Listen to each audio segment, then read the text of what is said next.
గణేశాయ నమః, గాయత్రీదేవ్య నమః, మహాసరస్వతి నమః, మాతాపితృభ్యో నమః. ముందుగా ప్రేక్షక వీక్షణ మహాశీలందరికీ కూడా నమస్కారం. అయితే మే నెలలో ద్వాదశ రాశుల వారి యొక్క మాస ఫలాలు ఎలా ఉన్నాయో తెలుసుకునే ప్రయత్నం చేద్దాం. అయితే ముందుగా ఈ నెలలో వచ్చే గోచార గ్రహగతులు ఎలా ఉన్నాయో తెలుసుకుని తర్వాత మనం రాశి ఫలాలు ఎలా ఉన్నాయో తెలుసుకునే ప్రయత్నం చేద్దాం. అయితే రవి మే 15వ తారీఖు దాకా కూడా మేషంలో ఉండి తర్వాత మళ్ళీ వృషభంలోకి ప్రవేశం చేస్తున్నాడు. కుజుడు మే 12వ తారీఖు దాకా కూడా మీనరాశిలో ఉండి తర్వాత మళ్ళీ మేషంలోకి ప్రవేశం చేస్తున్నాడు. బుధుడు మే 15వ తారీఖు దాకా కూడా వృషభంలో ఉండి తర్వాత మళ్ళీ మిథునంలోకి ప్రవేశం చేస్తున్నాడు. గురుడు ఈ నెలంతా కూడా మిథున రాశిలోనే సంచారం చేస్తున్నాడు. శుక్రుడు మే 14వ తారీఖు దాకా కూడా వృషభంలో ఉండి తర్వాత మళ్ళీ మిథునంలోకి ప్రవేశం చేస్తున్నాడు. శని ఈ నెలంతా కూడా మీనరాశిలోనే ఉంటాడు. రాహు ఈ నెలంతా కూడా కుంభరాశిలోనే సంచారం చేస్తున్నాడు. కేతువు ఈ నెలంతా కూడా యొక్క సింహరాశిలో సంచారం చేస్తూ ఉన్నారు. ఈ కారణంగా ద్వాదశ రాశుల వారికి కూడా ఈ మాసం ఎలా ఉండబోతుందో చూద్దాం. ముందుగా మేషరాశి వారి యొక్క ఫలితాలు. ఈ నెలలో మీ గోచార గ్రహ గతులు కనుక చూసుకున్నట్లయితే కొంచెం వ్యతిరేక ఫలితాలు, ప్రతిబంధకాలు కనపడుతూ ఉన్నాయి. చాలా జాగ్రత్తగా ఉండాలి. డబ్బులు విపరీతంగా ఖర్చు అవుతున్నాయి. ధన నష్టం అంటే ఎక్కడైనా పెడితే కోల్పోవడం కానీ, దొంగతనాలు జరగడం కానీ, విలువైన వస్తువులు పోవడం కానీ, వాహనాలు చెడిపోవడం కానీ, ఇంట్లో ఖర్చులు అధికమవడం కానీ, అప్పులు చేయవలసి రావడం కానీ పరిస్థితులు కనపడుతూ ఉన్నాయి. కాబట్టి చాలా జాగ్రత్తగా ఉండాలి. రావలసిన డబ్బులు సమయానికి రాకపోవడము, మొండి బకాయిలు వసూలు అవ్వకపోవడము, ఆదాయం కన్నా ఖర్చు అధికంగా ఉండడము కనపడుతోంది. కుటుంబ సభ్యులకు సంబంధించి అనారోగ్య సమస్యలు, ఇంట్లో ఎవరికో ఒంట్లో బాగోకపోవడం వల్ల ఏదో కారణంగా ఖర్చులు విపరీతంగా కనపడుతున్నాయి. ఉద్యోగస్తులకి అధిక శ్రమ, ఊహించని ఉద్యోగ మార్పులు, ఉద్యోగాల్లో సమస్యలు అధికమవడం కనపడుతోంది. అనారోగ్య సమస్యల వల్ల కూడా మానసిక ప్రశాంతత లేకపోవడం కనపడుతుంది. కాబట్టి ఆరోగ్యం పట్ల ప్రత్యేక శ్రద్ధ పెట్టండి. సమయానికి తినండి. రాత్రి తొందరగా పడుకోండి. ఫోన్లు చూడకుండా పడుకోండి. రాత్రులు పొద్దున లేచే వ్యాయామం ఖచ్చితంగా చేయండి. బయట ఫుడ్లు, జంక్ ఫుడ్లు మానేయండి. అలాగే ప్రోటీన్ ఫుడ్, ఫైబర్ ఫుడ్, ఫ్యాట్లు తీసుకోండి. కార్బోహైడ్రేట్స్ని పూర్తిగా తగ్గించే ప్రయత్నం చేయండి. మీకు ఆరోగ్యం బాగుంటుంది. మంచివారిని అపార్థం చేసుకునే అవకాశాలు ఉన్నాయి, జాగ్రత్త. మిమ్మల్ని ప్రేమించే వారిని దూరం చేసుకునే అవకాశాలు ఉన్నాయి, జాగ్రత్త. మాట్లాడేటప్పుడు ఆలోచించి మాట్లాడండి. కుటుంబ సభ్యులతో కావచ్చు, ప్రేమించిన వాళ్ళతోటి, ఉద్యోగాలు చేసే చోట, వ్యాపారాలు చేసే చోట కూడా మీ మాట తీరు బాగోకపోవడం వల్ల అందరూ మిమ్మల్ని వ్యతిరేకపరిచే అవకాశాలు లేదా మీతో గొడవలు పడే అవకాశం ఉంది, జాగ్రత్తగా ఉండాలి. అలాగే కొన్ని ఆలోచనలు మంచి వచ్చినా కూడా వాటిని పాటించకపోవడం వల్ల ఇబ్బందులు ఉన్నాయి. కాబట్టి మంచి ఆలోచనలు పాటించండి. అలాగే ఎవరితోటి అబద్ధాలు చెప్పడం, మోసాలు చేయడం మంచిది కాదు. జోదానికి లేదా కఠినమైనటువంటి మాటలకి దూరంగా ఉండండి. షేర్లు, ట్రేడింగ్లో డబ్బులు పెట్టకండి, నష్టపోతారు. ఎవరికి డబ్బులు అప్పులు మాత్రం ఇవ్వకండి. ఇచ్చినా సరైన సంతకాలు పెట్టించుకోండి. మీకన్నా చిన్నవారితోటి లేదా ఉద్యోగాలు చేసే చోట గొడవలు కనపడుతున్నాయి, జాగ్రత్తగా ఉండండి. ఎవరిని పడితే వాళ్ళు డబ్బులు అడిగి అప్పులు తీసుకోకండి. కొంతమంది పైకి మంచి వాళ్ళలా నటిస్తూ మిమ్మల్ని మోసం చేస్తూ ఉంటారు. అలాంటి వాళ్ళతో జాగ్రత్త. పెట్టుబడులు పెట్టేటప్పుడు జాగ్రత్త. ఏదైనా గృహాలు కొనేటప్పుడు, భూములు కొనేటప్పుడు డాక్యుమెంట్ వెరిఫికేషన్ చేసుకోండి. ఇక అలాగే అక్రమ మార్గంలో డబ్బులు సంపాదించే ప్రయత్నం మాత్రం చేయకండి. ఎవరిని నిందించకండి, ఎవరితోటి గొడవలు పడకండి. ఎందుకంటే చిన్న గొడవలే పోలీస్ కేసులై కోర్టు కేసుల దాకా వెళుతూ ఉంటాయి. కాబట్టి ఏదైనా లావాదేవీలు కానీ, సరిహద్దు గొడవలు కానీ ఉంటే పెద్ద మనుషుల ద్వారా పరిష్కారం చేసుకోండి. వ్యాపారంలో ఒడిదుడుకులు బాగా పెరుగుతున్నాయి. ఏ వ్యవహారం ముందరికి సాగటం లేదు. ఉద్యోగ ప్రయత్నాలు కూడా అనుకున్నంత యోగ్యంగా కనపడటం లేదు. ఉద్యోగాలు మారదామనుకున్నా, కొత్త ఉద్యోగ ప్రయత్నాలు చేయాలన్నా ఆటంకాలు కనపడుతూ ఉన్నాయి. శ్రమకు తగ్గ ఫలితం కనపడటం లేదు. వ్యాపారస్తులకు వ్యాపారంలో చికాకులు, ధన నష్టం కనపడుతోంది. ఉద్యోగస్తులకి ఉద్యోగ కార్యాలయాలు ఎక్కువ పని భారం, అంటే చేయవలసిన దానికన్నా ఎక్కువ పని చేయవలసి వస్తుందని చెప్పచ్చు. అనవసరంగా అప్పులు చేయడం, విందు వినోదాలకి, సరదాలకి, సంతోషాలకి ఖర్చులు చేయడం ఇవన్నీ కనపడుతున్నాయి. కాబట్టి అలాంటి ఖర్చులు తగ్గించండి. రుణాలు చేసినా వ్యాపారం కోసమో, భూముల కోసమో, పెట్టుబడుల కోసమో రుణాలు చేయండి తప్ప దుబారా ఖర్చుల కోసం, ఆన్లైన్ షాపింగ్ల కోసం, ఈఎంఐలు, క్రెడిట్ కార్డులు వాడడం లేదా వాటి ద్వారా రుణాలు చేయడం మంచిది కాదు. అలాగే ఆలోచనలు నిలకడగా ఉండటం లేదు. ఎప్పుడు ఏదో రకమైనటువంటి టెన్షన్లు, ఒత్తిళ్లు కనపడుతున్నాయి. ముఖ్యమైనటువంటి పనులన్నీ ఆలస్యం అవుతూ ఉంటాయి. ఆర్థిక ఇబ్బందులు ఎక్కువ కనపడుతున్నాయి. అనవసరంగా ప్రయాణాలు చేయడం, దూర ప్రయాణాల్లో ఇబ్బందులు కనపడుతూ ఉన్నాయి. శ్రమకు తగ్గ ఫలితం కనపడటం లేదు. ఖర్చులు విపరీతంగా పెరుగుతున్నాయి. గతంలో చేసిన అప్పులు తీర్చడానికి ఇబ్బందులు పడ్డము, సమయానికి ఈఎంఐలు, క్రెడిట్ కార్డుల బిల్లులు కట్టలేకపోవడం కనపడుతుందని చెప్పచ్చు. అలాగే ఆస్తి వివాదాలు కానీ, కోర్టు వివాదాలు కానీ కొలిక్కి రాకపోవడము, అలాగే కోరికల కోసం మీరు దిగజారే పరిస్థితులు, అంటే ఎవరిని పడితే వాళ్ళని కలవడానికి, శారీరక కోరికలు తీర్చుకోవడానికి, కామపరమైన కోరికలు పెరిగిపోవడం వల్ల దిగజారే పరిస్థితి కనపడుతుంది. కాబట్టి గృహిణులు అవ్వచ్చు లేదా పెళ్ళైన వాళ్ళు అవ్వచ్చు, వివాహేతర సంబంధాల జోలికి వెళ్ళకండి. కాలేజీ విద్యార్థులు ఎక్కువ జాగ్రత్తలు తీసుకోండి. ఉద్యోగ కార్యాలయాల్లో కూడా పరస్పర కోరికలు పెరిగిపోతున్నాయి. అదుపులో ఉంచుకునే ప్రయత్నం చేయడం మంచిది. ఇతర దేశాల్లో ఉండే భారతీయులకు ఉద్యోగ సమస్యలు, ఉద్యోగ గండాలు, ఉద్యోగాలు పోయే పరిస్థితులు, ఆర్థిక ఇబ్బందులు కనపడుతున్నాయి. పార్ట్ టైం జాబులు చేసే వాళ్ళు కూడా ఇబ్బందులు కనపడుతున్నాయి. ప్రేమించిన వాళ్ళతో వివాహం చేసుకుందాం అనుకుంటే ఇంట్లో వాళ్ళు ఒప్పుకోకపోవడము, వివాహాలు చెడిపోవడం కనపడుతోంది.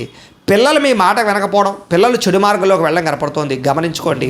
ప్రేమికుల మధ్య మనస్పర్ధలు, గొడవలు, వివాహాలు జరగకపోవడము, ప్రేమికుల మధ్య బ్రేకప్స్, అనుమానపు ఆలోచనలు పెరిగిపోతున్నాయి, జాగ్రత్తగా ఉండండి. వివాహ సంబంధాలు కూడా కుదిరినట్టే కుదిరి వెనక్కి వెళ్ళిపోతూ ఉన్నాయి. క్రమశిక్షణ లేని జీవన విధానం వల్ల అనారోగ్య సమస్యలు, రాజకీయ నాయకులకి ప్రజల్లో తీవ్ర వ్యతిరేకత రావడము, సినిమా టీవీ మీడియా రంగాల వారికి రిలీజ్ అయినవన్నీ కూడా అపజయాలు పాలవడము, భార్యాభర్తల మధ్య కుటుంబ సమస్యలు పెరగడము, మనస్పర్ధలు పెరుగుతున్నాయి. బంధువులతో విభేదాలు, విమర్శలు ఎదుర్కొనే పరిస్థితులు ఉన్నాయి. వాహనాలు నడిపేటప్పుడు జాగ్రత్తలు తీసుకోవాలి. రాంగ్ పార్కింగ్లు చేసినా, సిగ్నల్ జంపింగ్లు చేసినా, ఓవర్ స్పీడ్గా డ్రైవింగ్లు చేసినా, లేదా సీట్ బెల్ట్లు, హెల్మెట్లు పెట్టుకోకపోయినా చలానాలు కట్టడంతో పాటుగా సరైనటువంటి డాక్యుమెంట్స్ అంటే కనుక పొల్యూషన్ ఇన్సూరెన్స్ కట్టి రెన్యూవల్ చేయించుకోకపోతే మీరు అనవసరంగా చలానాలు కడతారు, జాగ్రత్తగా ఉండండి. కొంతమంది మీతో గొడవ పెట్టుకోవడానికి ప్రయత్నం చేస్తూ ఉంటారు, అలాంటి వాళ్ళతో ఇంకా జాగ్రత్తగా ఉండండి. మీకు తెలియని ఆవేదన, మనసులో బాధ కనపడుతుంది, హ్యాపీనెస్ కనపడలేదు. ముఖ్యంగా రియల్ ఎస్టేట్ రంగాల వారికి స్వల్ప లాభాలు అయితే కనపడుతూ ఉన్నాయి. అలాగే ఎవరితోనైనా మాట్లాడేటప్పుడు కోపంగా మాట్లాడకండి. చిన్న చిన్న సమస్యలు బాగా అధికమవుతూ ఉన్నాయి. సంతానం కలగని వారికి సంతాన ప్రయత్నాలు చేస్తూ ఉంటే ఏదో రకమైన కారణంగా మిస్క్యారీలు అయ్యే అవకాశాలు ఉన్నాయి, జాగ్రత్త. విరక్తి ఆలోచనలు ఎక్కువగా కనపడుతున్నాయి. మొండి బకాయిలు పెరిగిపోతూ ఉన్నాయి. గృహ నిర్మాణ పనులు ఆలస్యం అవుతూ ఉన్నాయి. చిన్న చిన్న వాహన ప్రమాదాలు కనపడుతూ ఉన్నాయి. స్త్రీలకి ఇంట్లో పొయ్యిల దగ్గర, కత్తిపేటల దగ్గర ఇబ్బందులు ఉన్నాయి, జాగ్రత్తగా ఉండండి. తొందరపాటు నిర్ణయాలు తీసుకోవడం మంచిది కాదు. ఏదైనా నిర్ణయం తీసుకుంటే ఆలోచించి పెట్టుబడులు పెట్టే నిర్ణయం తీసుకోండి. మద్యపాన, ధూమపాన వ్యసనపరులకి ప్రమాదాలు ఉన్నాయి. శస్త్రచికిత్స అవకాశాలు ఉన్నాయి. అనారోగ్య సమస్యలు ఉన్నాయి, వాటికి దూరంగా ఉండాలి. ఐటీ రంగాల వారికి తీవ్ర ఇబ్బందులు గురయ్యే అవకాశాలు, కాంట్రాక్ట్ రంగాల వారికి నష్టాలు, విలువైన వస్తువులు చెడిపోవడం కానీ, పోగొట్టుకోవడం కానీ, బంగారు వస్తువులు, వెండి వస్తువులు కానీ, లేకపోతే ఎలక్ట్రానిక్ గ్యాడ్జెట్స్, ఫోన్లు పోవడం కానీ, దొంగతనాలు జరగడం కానీ కనపడుతూ ఉన్నాయి. తాళాలు, డాక్యుమెంట్స్ కనపడకుండా ఉండడం కూడా ఇబ్బంది కలగజేస్తుంది ఈ నెల. అలాగే విద్యార్థులకు చదువు పట్ల ఏకాగ్రత తగ్గుతుంది. చెడు స్నేహితులు, ప్రేమ కలాపాలు, సెల్ ఫోన్ గేమ్స్, వీటి వల్ల ఎక్కువ శ్రద్ధ కనపడుతోంది. రాత్రి సెల్ ఫోన్లో ఏదైనా సరే వెబ్ సిరీస్లు చూడాలి, వాటి వల్ల కూడా చదువు చెడుతోంది. కాబట్టి జాగ్రత్తగా ఉండండి. కాలేజీలో జాగ్రత్తగా బిహేవ్ చేయండి. ఉద్యోగస్తులకి కార్యాలయాలు పని ఒత్తిడి అధికంగా కనపడుతోంది. విదేశాల్లో ఉద్యోగాలు చేసేవారికి పదవులు తొలగించే అవకాశాలు, నష్టాలు కనపడుతున్నాయి. ఉద్యోగ కార్యాలయాల్లో మాట పట్టింపులు, తోటి ఉద్యోగస్తులతో తగాదాలు ఉన్నాయి.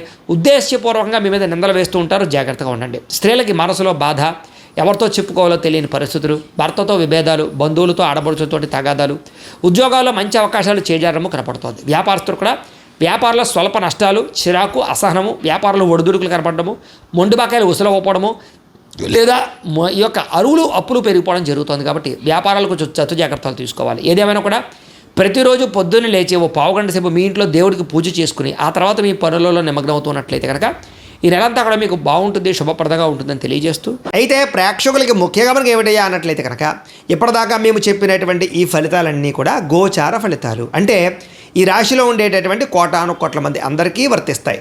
కాబట్టి ఆ రకంగా వినే ప్రయత్నాన్ని చేయండి. ఒకవేళ మీ పర్సనల్ జాతకం అంటే మీకు ఒక్కరికి ఎలా ఉందో తెలుసుకోవాలి అన్నా, లేదా ఏదైనా సమస్యలతో ఇబ్బంది పడుతూ ఉన్నా దానికి మీ date of birth, time, place of birth, మీ పేరు మా వాట్సాప్ నెంబర్కి మెసేజ్ పెట్టినా లేదా మాకు ఫోన్ చేసినా కూడా మీ జాతకం ఎలా ఉందో చూసి చెప్పే ప్రయత్నాన్ని చేస్తాము. లేదా ఏదైనా సమస్యలతో ఇబ్బంది పడుతూ ఉంటే కనుక వాటికి పరిహారాలు చెప్పడం కానీ, లేదా పరిహారాలని మా పీఠంలో ఉండే బ్రాహ్మణుల ద్వారా ఈ రకంగా జపాలు అని, ఈ రకంగా మండప ఆరాధనలు, ఈ రకంగా అభిషేకాలు, ఈ రకంగా హోమాలు నిర్వర్తింపచేసి వీటికి సంబంధించినటువంటి ప్రసాదాన్ని మీకు కొరియర్ ద్వారా పంపించే ప్రయత్నం చేస్తాం. లేదా మీరు స్వయంగా వచ్చి పాల్గొన్నా కూడా మీ చేత కార్యక్రమాలు కూడా నిర్వర్తింపజేసే ప్రయత్నం చేస్తాము అని తెలియజేస్తూ, అలాగే మీరు ఎవరికైనా సరే పూర్తి జాతకం ఈ రకంగా పుస్తకం రూపంలో కావాలన్నట్లయితే కనుక దానికి కూడా మీ date of birth, time, place of birth, మీ పేరు మా వాట్సాప్ నెంబర్కి మెసేజ్ పెట్టినా లేదా మాకు ఫోన్ చేసినా కూడా మీ జాతకం ఈ రకంగా రాసి ఇలా కంప్యూటర్లో డీటీపీ చేయించి ఈ రకంగా పుస్తకం రూపంలో బైండింగ్ చేయించి ఈ పుస్తకాన్ని మీకు కొరియర్ ద్వారా పంపించే ప్రయత్నం చేస్తాం. ఇందులో మీ పూర్తి జాతకం అంతా కూడా రాసి ఉంటుంది, చక్కగా చదువుకోవచ్చు. ఇది మీకు జీవితాంతం ఉపయోగపడుతుంది. కాబట్టి మీరు ఎవరికైనా సరే ఇలా పూర్తి జాతకం పుస్తకం రూపంలో కావాలన్నా కూడా మమ్మల్ని సంప్రదించవచ్చు అని తెలియజేస్తూ, అలాగే ఇంట్లో డబ్బు నిలబడకపోవడము, ఆర్థిక ఇబ్బందులు, రుణ బాధలు, వ్యాపారాలు సరిగ్గా సాగకపోవడము, ఇలాంటి సమస్యలతో ఇబ్బంది పడుతూ ఉంటే కనుక అలాంటి వాటికి ఇలాంటి ధన జన వశీకరణ యంత్రము అని ఉంటుంది. లేదా నరదిష్టి వల్ల కానీ, నరఘోష వల్ల కానీ, ఇంట్లో కానీ వ్యాపారాల్లో కానీ ఇబ్బందులు తలెత్తుతూ ఉన్నట్లయితే కనుక అలాంటి వాటికి ఇలాంటి నరఘోష యంత్రము అని ఉంటుంది. లేదా ఇంట్లో మనశ్శాంతి లేకపోవడము, నిద్ర పట్టకపోవడము, పీడకలలు రావడము, లేదా ఇంట్లో కలహాలు, ఆస్తి వివాదాలు, కోర్టు వివాదాలు, పోలీస్ కేసులు, శత్రువులు పెరిగిపోవడము, లేదా ఎవరైనా ప్రయోగం చేసేసారని అనుమానాలు రావడము, ఇలాంటి సమస్యలతో ఇబ్బంది పడుతూ ఉంటే కనుక అలాంటి వాటికి ఇలాంటి శూలిని దుర్గా యంత్రం అని ఉంటుంది. కాబట్టి ఈ యంత్రాలు ఏ యంత్రం కావాల్సినా సరే మీరు మాకు గోత్రాలు పేర్లు తెలియజేసినట్లయితే మీకు కావలసినటువంటి యంత్రానికి పూజలు, జపాలు, హోమాలు నిర్వర్తింపజేసి ఆ యంత్రాన్ని మీకు కొరియర్ ద్వారా పంపించే ప్రయత్నం చేస్తాం. వీటికి సంబంధించినటువంటి సందేహాలు ఉన్నట్లయితే మమ్మల్ని సంప్రదించవచ్చు. అలాగే ఇప్పటిదాకా మేము చెప్పినటువంటి ఈ ఫలితాలన్నీ కూడా మీకు దగ్గరగా వచ్చేయ లేదా అనే విషయాన్ని కింద కామెంట్ రూపంలో తెలియజేయండి. అలాగే ఈ వీడియో కనుక మీకు నచ్చినట్లయితే కాస్త లైక్ చేయండి, అందరికీ షేర్ చేయండి. ఇంకా ఎవరైనా ఈ ఛానల్ కనుక సబ్స్క్రైబ్ చేసుకోకుండా ఉన్నట్లయితే కనుక కాస్త సబ్స్క్రైబ్ కూడా చేసుకోవాల్సిందిగా మనస్ఫూర్తిగా ఆశిస్తూ గోబ్రాహ్మణేభ్యः శుభమస్తు నిత్యం. లోకాः సమస్తాः సుఖినో భవంతు. స్వస్తి.